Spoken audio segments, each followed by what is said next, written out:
Zhang Yi processed the contents of Su Hao's phone with cold detachment, his suspicions about the man's divided loyalties thoroughly confirmed. The chat logs revealed Su Hao's true nature as an opportunist playing both sides, yet they also yielded strategically vital intelligence. Crucially, Su Hao had only disclosed Zhang Yi's handgun to Wang Ximing, withholding knowledge of his vast military arsenal. Furthermore, Wang Ximing's intense focus on Zhang Yi's supplies and snowmobile painted a clear picture of a shelter leader running desperately low on resources, his billion-dollar bunker now a gilded cage facing starvation. Kneeling in terror, Su Hao poured out everything he knew about Wang Ximing's sanctuary, hoping to prove his newfound loyalty. He described the shelter's 5-story layout, its spaceship-grade materials built to withstand a nuclear attack, and its alarming lack of heavy weaponry due to Wang Ximing's privileged status. The most formidable defenses, he detailed, were non-lethal but equally terrifying: tear gas, hypnotic gas dispensers, and a passageway flamethrower capable of generating 1800 degrees Celsius heat, instantly incinerating anything in its path. Zhang Yi listened with rapt attention, mentally mapping the stronghold's vulnerabilities and calculating his odds of success. After a period of intense contemplation, Zhang Yi concluded the risk was acceptable. Wang Ximing's desire for his supplies and vehicle guaranteed his temporary safety upon capture, as a dead man could not reveal stockpile locations. He then proposed the plan back to Su Hao. They would use a feigned surrender, with Su Hao luring Zhang Yi into a trap. Wang Ximing would subdue him with gas, open the door, and Su Hao would strike the killing blow. As Su Hao eagerly agreed, a faint smile touched Zhang Yi's lips. He had realized a critical flaw in his accomplice's scheme. Su Hao, unaware of the gas mask, intended for Zhang Yi to be the unwitting, gassed bait. Zhang Yi decided then to keep this advantage to himself, a hidden card in a game where trust was the most dangerous illusion of all. Zhang Yi listened to Su Hao's desperate pleas, his mind already racing far beyond the immediate concerns of the traitor's fabricated poison. A spark of inspiration had ignited within him, born from the need to counter Wang Ximing's defensive traps of gas and flamethrowers. He abruptly dismissed the terrified Su Hao, telling him to wait for a final decision in a few days, his attention completely captured by the potential of his own whitespace storage ability.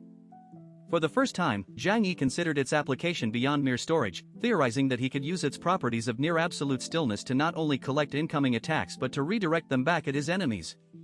Retreating to an empty apartment downstairs, Zhang Yi built a fire to test his hypothesis. He focused, extending his right hand toward the flames and willing them into his alternate dimension. The process was seamless. Then, he created an exit point directly opposite his original collection vector. A jet of flame shot back out into the room with a forceful whoosh, perfectly reflected. Zhang Yi laughed with triumphant delight, dubbing the technique total counterattack.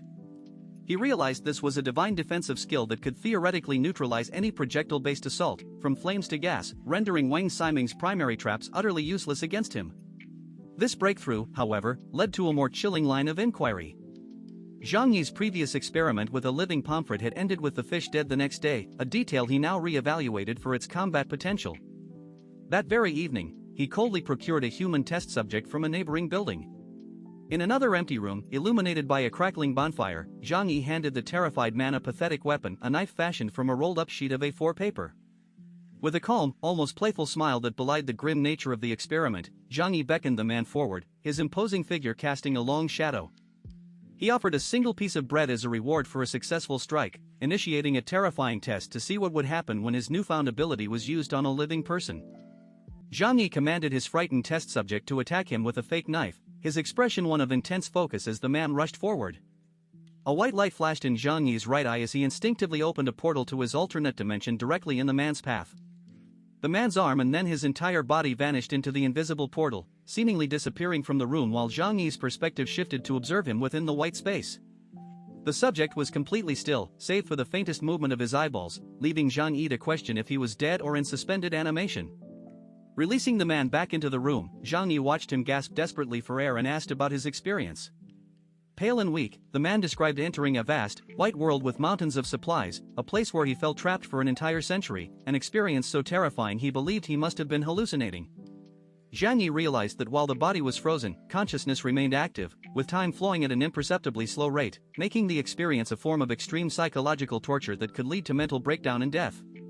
He then attempted to actively absorb the man into his space but found it incredibly difficult, like trying to move a tall building, leading him to deduce a key limitation: his ability was ineffective against large, living organisms, though it worked on dead ones or smaller creatures like fish and poultry.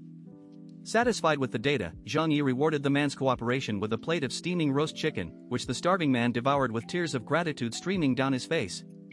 After several more hours of testing, which included having objects thrown at him, Zhang Yi solidified his understanding. He had confirmed the ability's defensive nature and its potential for a devastating counterattack by redirecting incoming force, a technique he now felt ready to deploy. He sternly warned the man to keep everything a secret before devoting the next 2 days to intense personal practice, mastering the new application until he could execute it with complete ease and confidence. With his new skill fully honed, Zhang Yi summoned Su Hao, who appeared haggard and pale with purple lips and deep dark circles, his body exhibiting physical symptoms from his belief in being poisoned. After feigning thought, Zhang Yi retrieved a vial of saline solution and administered it as a placebo antidote, providing Su Hao with a temporary surge of false energy and relief. Zhang Yi coldly informed him that the effects would only last 5 days and that his survival still depended entirely on the success of their mission to infiltrate Wang Ximing's shelter, securing Su Hao's terrified but wholehearted commitment to the operation.